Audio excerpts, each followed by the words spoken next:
Paul Dévaux, tu es le metteur en scène de La Cerisée de Tchekhov, actuellement à l'Athénée jusqu'au 11 décembre 2010. La Cerisée tournera ensuite à la Maison de Culture de Bourges, au Centre dramatique régional de Colmar et au Théâtre de la Coupole à Saint-Louis. Est-ce que tu peux me parler du côté précurseur de Tchekhov pour le théâtre contemporain? Alors, c'est vrai que La Cerisée en particulier, et la dernière pièce de Tchekhov, puisqu'il va mourir très peu de temps après qu'elle soit jouée, et on sent bien qu'il y a une sorte d'aboutissement, en tout cas dans l'écriture et la construction. Et on voit bien que dans La Cerisée, en fait, le texte amorce déjà la déconstruction qu'il va y avoir dans le théâtre contemporain, c'est-à-dire dans l'écriture. C'est-à-dire qu'il ne s'agit plus seulement, comment dire, de raconter une histoire, mais peut-être plutôt que des êtres témoignent d'eux-mêmes. Quelque chose qui serait même presque au-delà du personnage, quelque chose qui amorcerait déjà le questionnement sur le personnage qu'il va y avoir dans le siècle, et en particulier dans le roman qui va arriver avec le nouveau roman, qu'on verra chez Abi Rached aussi à travers ses écrits, et à travers toutes les expériences théâtrales. Et Tchekhov, dans son écriture, il ne s'intéresse plus, je ne sais pas s'il s'intéresse véritablement à l'aspect, mais il s'intéresse plutôt aux petits mouvements intérieurs.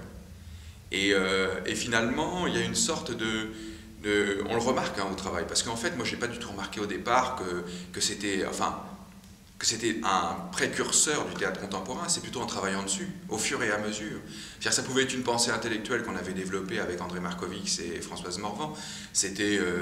Mais c'est à l'épreuve du plateau, finalement, qu'on s'en rend compte. On se rend compte que il est là, en train de poser l'écriture, non pas comme une forme linéaire, mais comme une sorte de feuilletage, quelque chose qui se construirait, se déconstruirait en permanence. Et les actes sont construits comme ça. On prend le premier acte, par exemple, de La Cerisée. L'acte est assez déconstruit, puis se construit autour de l'Opakine, puis se redéconstruit à la fin. Et à chaque fois, on peut retrouver à peu près la même forme.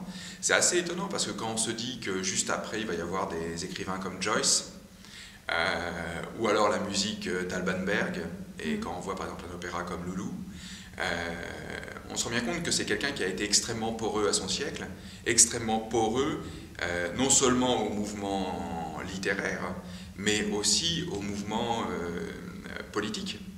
Et donc, moi, ce qui m'a passionné chez Tchekhov, c'est ça, c'est que tout d'un coup, il a laissé transparaître des intériorités, des sortes de... Il n'y a plus des monologues, juste après les scènes. Les monologues, ou en tout cas ce qu'on aurait pu appeler des monologues, sont à l'intérieur même, des scènes. Et c'est des procédés qu'on va retrouver dans toute l'écriture contemporaine.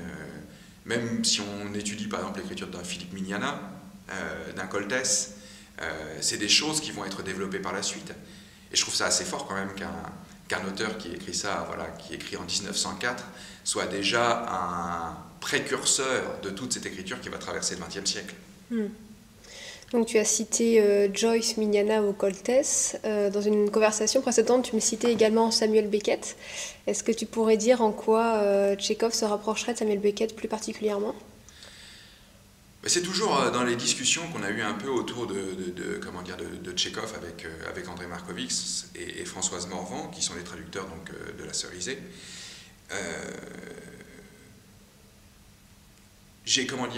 On voit à l'intérieur des figures que propose Tchekhov, si on parle plus de personnages, si on parle de figures, on voit par exemple qu'un Fierce,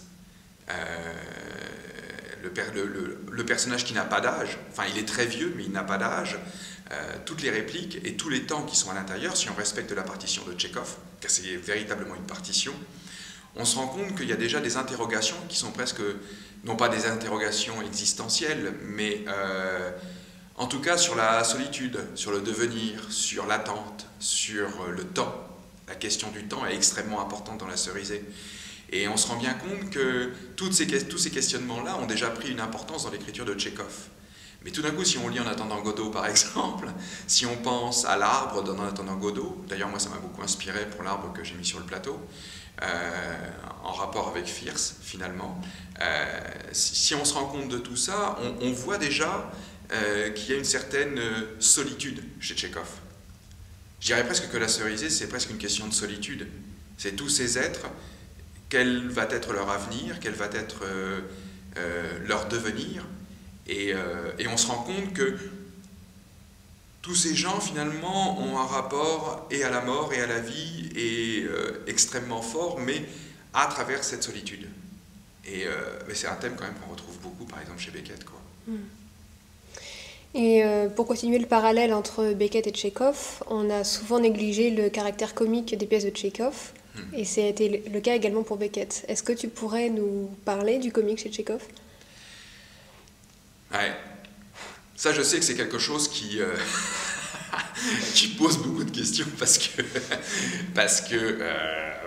ça a été une longue bataille entre Stanislavski et Tchekhov. Enfin, on le voit dans les correspondances d'ailleurs qui sont très bien faites à la fin du recueil qui a été fait dans Babel, justement, où il y a quelques lettres.